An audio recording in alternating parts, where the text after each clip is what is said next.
کراچی میں کپڑوں کی فیکٹری میں خوفناک آگ۔ لانڈھی ایکسپورٹ پروسیسنگ زون کی فیکٹری میں اٹھنے والے شعلوں نے مزید 3 فیکٹریاں بھی لپیٹ میں لیں۔ 4 منزلہ عمارت زمیں بوس ہو گئی۔ متاثرہ فیکٹری سے 7 ملازمین کو زخمی حالت میں نکالا گیا۔ کئی افراد دیواریں پھلانگ کر اور کھمبوں کی مدد سے باہر نکلے۔ آگ عمارت کے تہخانے میں لگی۔ فیکٹری میں لگی آگ پر کئی گھنٹوں بعد قابو پا لیا گیا۔ کولنگ کا عمل جاری۔ Chief fire officer Humayun Khan کا کہنا ہے متاثرہ فیکٹری میں امدادی سرگرمیاں 2 روز تک جاری رہیں گی۔ آگ بجھانے میں 16 فائر ٹینڈر اور 2 باؤزرز نے حصہ لیا۔ متاثرہ فیکٹری میں پرانے کپڑوں کی ری سائیکلنگ ہوتی تھی۔ وزیر اعلیٰ صدر نے کمشنر کراچی کو مکمل انکوائری کا حکم دے دیا۔ کہا فیکٹری مالکان اور مزدوروں کی مکمل معاونت کی جائے۔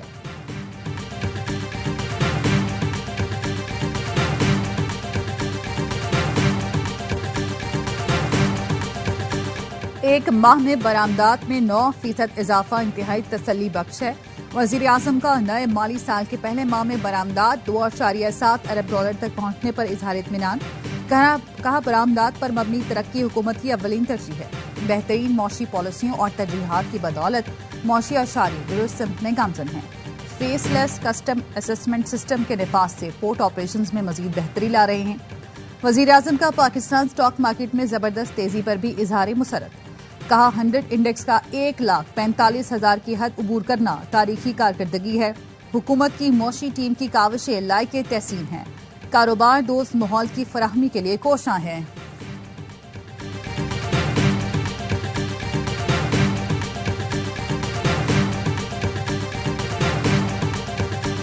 ایف بی آر نے سیلز ٹیکس کی شق 37A تبدیل کرنے کا نوٹیفیکیشن جاری کر دیا۔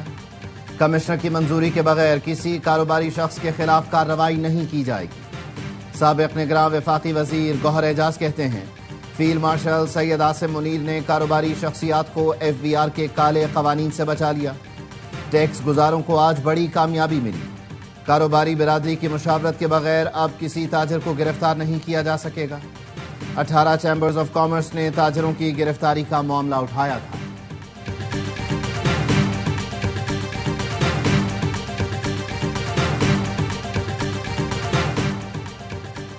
پاک امریکہ تجارتی معاہدے کے اہم نکات قومی اسمبلی میں پیش۔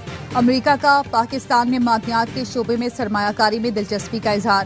پاکستان امریکہ کا تجارتی خسارہ کم کرنے کے لیے درآمدات بڑھائے گا۔ پاکستان اور امریکہ کی حکومتیں مصنوعات پر ٹیکس عائد کرنے سے متعلق بات کریں گی۔ وزارت تجارت نے بتایا امریکہ نے تانبا، لوہا، فولاد، ایلومینیم درآمد پر 50% ٹیکس عائد کیا۔ ریفائنڈ تانبا 50% ٹیکس سے مستثنی ہوگا۔ پاکستان کے لیے امریکہ کو ریفائنڈ تانبے کی برآمد سود مند ہوگی۔ کم ٹیکسوں والی پاکستانی مصنوعات کی امریکی منڈیوں تک بہتر رسائی ممکن بنائی جائے گی۔ امریکہ نے پاکستانی برآمدات پر ٹیکس 29 سے 19% کیا ہے۔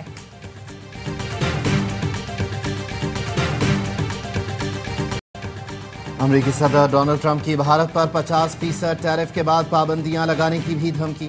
کہا بھارت پر 50% ٹیرف لگایا ہے، یہ تو صرف آغاز ہے، ابھی آپ کو بہت کچھ دیکھنے کو ملے گا۔ پابندیاں عائد کی جائیں گی۔ ٹیرف کے ذریعے امریکہ میں اربوں ڈالر آئیں گے۔ روس سے تیل کی خریداری پر چین پر بھی مزید ٹیرف لگا سکتے ہیں۔ ٹیرف وار کے دوران روسی صدر کی بھارت یاترا کی تیاریاں۔ بھارتی قومی سلامتی کے مشیر اجیت ڈوول کا کہنا ہے روسی صدر کے بھارت آنے کی تاریخ کا جلد اعلان کریں گے۔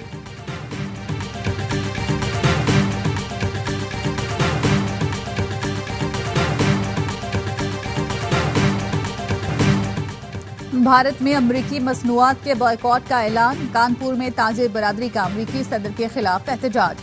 بھارتی اپوزیشن نے اضافی ٹیرف لگنے پر مودی کو آڑے ہاتھوں لے لیا۔ عام آدمی پارٹی کے رکن راگھو چڈھا نے کہا یار نہیں لوٹ لیا گھر یار کا۔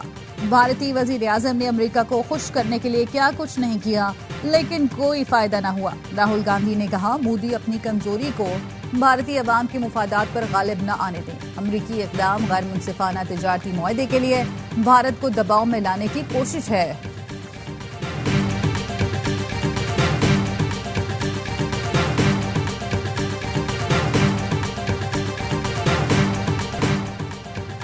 کیا ٹرمپ طویل روس یوکرین جنگ ختم کروانے کے قریب ہیں؟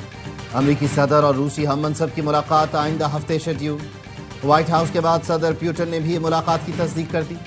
اماراتی صدر سے ملاقات کے بعد گفتگو میں UAE میں ملاقات کا عندیہ دے دیا۔ کہا ہمارے بہت سے دوست اس ملاقات کی میزبانی کے لیے تیار ہیں، لیکن متحدہ عرب امارات ایک موضوع مقام ہو سکتا ہے۔ دونوں جانب سے دلچسپی ظاہر کی گئی۔ ملاقات کے لیے کس نے پہلے کہا اس سے فرق نہیں پڑتا۔ پیوٹن نے یوکرینی صدر سے ملاقات کے لیے شرطیں رکھ دی۔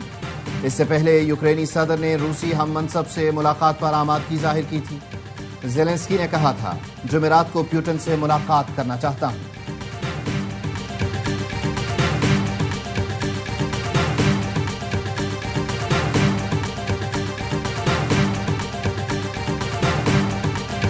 اسرائیلی وزیر اعظم نتن یاہو کا غزہ پر مکمل کنٹرول کرنے کا اعلان۔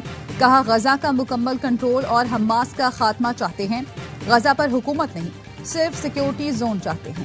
اسرائیلی آرمی چیف نے نتن یاہو کی مخالفت کر دی۔ کہا غزہ پر قبضے کا فیصلہ سپاہیوں اور شہریوں کی زندگیوں پر اثر ڈالے گا۔ برطانوی سفیر کا غزہ پر مکمل قبضے کے اسرائیلی منصوبے پر سخت انتباہ۔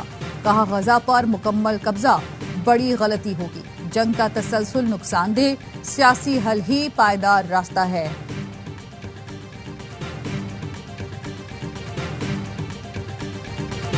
مستونگ میں فتنہ، ہندوستان کا فورسز کی گاڑی پر حملہ۔ IED حملے میں میجر محمد رضوان طاہر سمیت 3 فوجی جوان جام شہادت نوش کر گئے۔ شہداء میں نائک ابن امین اور لانس نائک محمد یونس شامل۔ سیکیورٹی فورسز کے کلیئرنس آپریشن میں بھارتی حمایت یافتہ 4 دہشت گرد مارے گئے۔ میجر رضوان شہید کا تعلق نارووال سے تھا۔ شہید نائک ابن امین سوابی، محمد یونس کرک سے تعلق رکھتے تھے۔ وزیر اعظم شہباز شریف کا دہشت گردوں کو ٹھکانے لگانے پر فورسز کو خراج تحسین۔ شہداء کو خراج عقیدت پیش کرتے ہوئے کہا قوم شہداء کو سلام پیش کرتی ہے۔ وزیر داخلہ محسن نقوی کی بھی سیکیورٹی فورسز کی گاڑی پر دہشت گرد حملے کی مذمت۔ شہداء کو خراج عقیدت پیش کیا۔ 4 دہشت گردوں کی ہلاکت پر فورسز کو خراج تحسین۔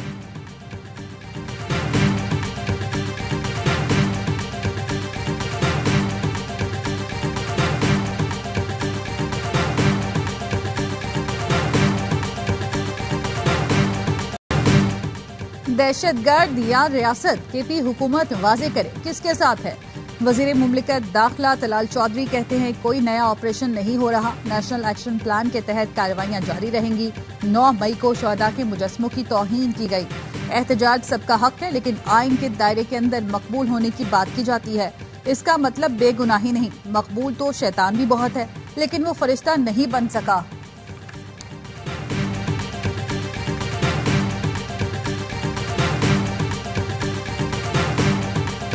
کمپرومائز کا لفظ ہماری ڈکشنری میں نہیں۔ پارلیمنٹ کا حصہ رہیں گے، ذمہ داریاں پوری کریں گے۔ چیئرمین PTI بیرسٹر گوہر کہتے ہیں ایک ایک رکن پر 50 مقدمات ہیں، وہ تو پہلے ہی قربانیاں دے رہے ہیں، کیسز کے ڈر سے اپنے گھر نہیں جاتے۔ اسد قیصر نے ایوان کے بائیکاٹ کی تجویز دے دی۔ کہا عمر ایوب کی قومی اسمبلی میں شاندار کارکردگی تھی۔ زرتاج گل، حامد رضا، جمشید دستی اور دیگر ایوان کا سرمایہ تھے۔ نا اہلی کے فیصلے ظلم ہیں۔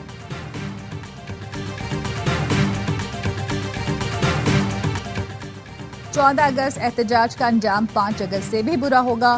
شیر افضل مروت کہتے ہیں بدنیتی پر مبنی فیصلوں نے پارٹی کو نقصان پہنچایا، کسی احتجاج کا حصہ نہیں بنوں گا۔ بانی نے علیمہ خانم کو منع کیا تھا، مگر پوری پارٹی وہ چلا رہی ہیں۔ سلمان اکرم راجہ 9 مئی کے بعد کہاں تھے؟ وہ پارٹی کے سیکرٹری جنرل بن ہی نہیں سکتے، آنکھیں بند کر کے ان کے فیصلے نہیں مان سکتا۔ حکومت کی تیار کردہ نجکاری فہرست قومی اسمبلی میں پیش۔ وفاقی وزیر عبدالعلیم خان کہتے ہیں 24 سرکاری اداروں کو نجکاری فہرست میں شامل کیا ہے۔ اداروں کی نجکاری 3 مراحل میں کی جائے گی۔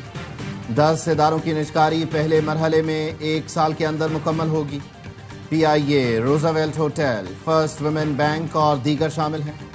13 اداروں کی نجکاری 3 سال اور تیسرے مرحلے میں پوسٹل لائف انشورنس کمپنی کی نجکاری 5 سال میں ہوگی۔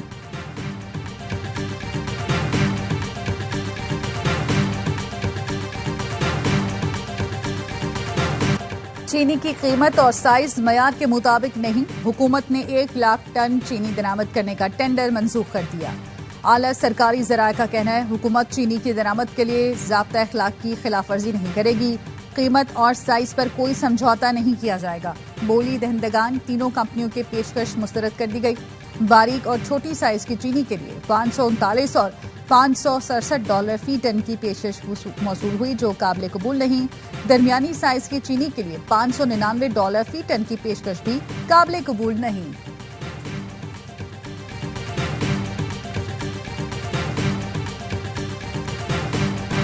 کراچی سمیت ملک بھر کے لیے بجلی سستی، بجلی ₹1.88 فی یونٹ سستی کرنے کی منظوری۔ نیپرا نے سہ ماہی ایڈجسٹمنٹ کے تحت بجلی کی قیمت کم کی، صارفین کو اگست سے اکتوبر تک ریلیف ملے گا۔ بجلی صارفین کو 55 ارب 87 کروڑ سے زائد کا ریلیف ملے گا۔ نیپرا نے فیصلہ وفاقی حکومت کو بھجوا دیا۔ ہب ڈیم سے 22 کلومیٹر طویل کینال بنا دی، یوم آزادی پر افتتاح کریں گے۔ میئر مرتضی وہاب کہتے ہیں کراچی کے عوام سے وعدہ کیا تھا، اختیارات کا رونا نہیں روئیں گے، کام کر کے دکھائیں گے۔ نئی کینال کی تعمیر کے بعد پرانی کینال کی مرمت کریں گے۔ دونوں کینال سے کراچی کو یومیہ 20 کروڑ گیلن پانی دے سکیں گے۔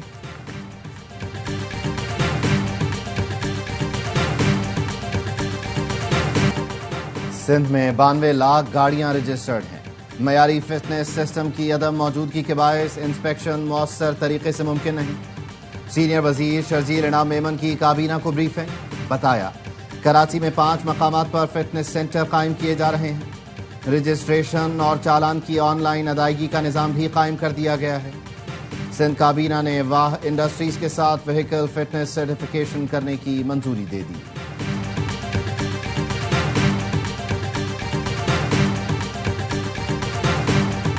کراچی کے علاقے بلدیہ میں ٹرک کی ٹکر سے 8 سال کی طالبہ جاں بحق، باپ اور 2 بیٹیاں زخمی۔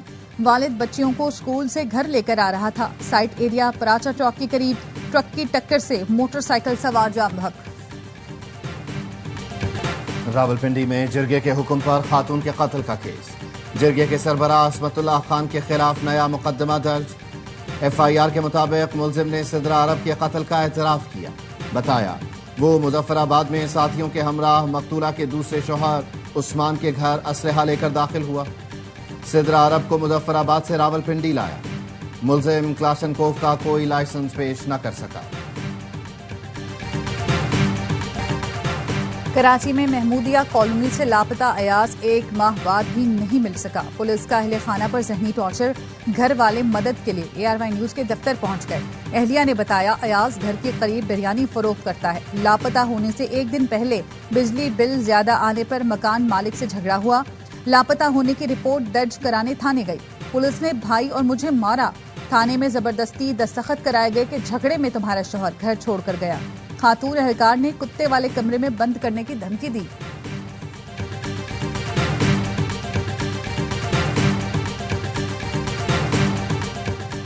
کراچی پاکستان کا معاشی ہب ہے۔ کراچی میں جدید عدالتی نظام کا قیام اہمیت کا حامل ہے۔ چیف جسٹس آف پاکستان یحییٰ آفریدی کی کراچی ڈسٹرکٹ بار کے وقت سے ملاقات میں گفتگو۔ ضلعی عدلیہ اور قانونی ڈھانچے کو مضبوط بنانے کے عزم کا اعادہ، کہا ضلعی عدالتیں عوام کو انصاف کی فراہمی کا بنیادی ذریعہ ہیں۔ چیف جسٹس نے ہر صوبے میں ایڈیشنل ریزیڈنٹ سیکرٹری تعینات کرنے کا بھی عندیہ دیا۔ MQM نے جب سے بھائی کہنا چھوڑ دیا ہے کام بھی نہیں ہوتے، صاحب کہنے پر کوئی بات بھی نہیں کرتا۔ گورنر سندھ کامران ٹیسوری کا FPCCI مارکہ حق تقریر سے خطاب، کہا MQM سے کہتا ہوں بھائی کہنا پھر شروع کر دیں، خواہش ہے مارکہ حق کے بعد اگلا مارکہ معیشت کا ہو۔ فاروق ستار نے کہا گورنر نے 14 دن کی تقریبات سے مودی کے 14 طبق روشن کر دیا۔ 78ویں یوم آزادی کا لیول بہت اونچا ہے۔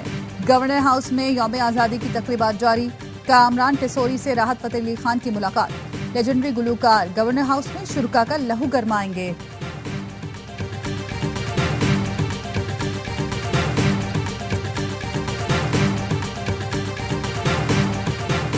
ملک بھر میں جشن آزادی کی تیاریاں عروج پر، بازاروں میں سبز ہلالی پرچموں کی بہار۔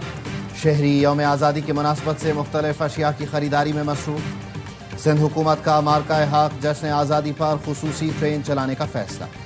آزادی ٹرین کراچی سے 0 پوائنٹ تھر پارکر تک چلائی جائے گی۔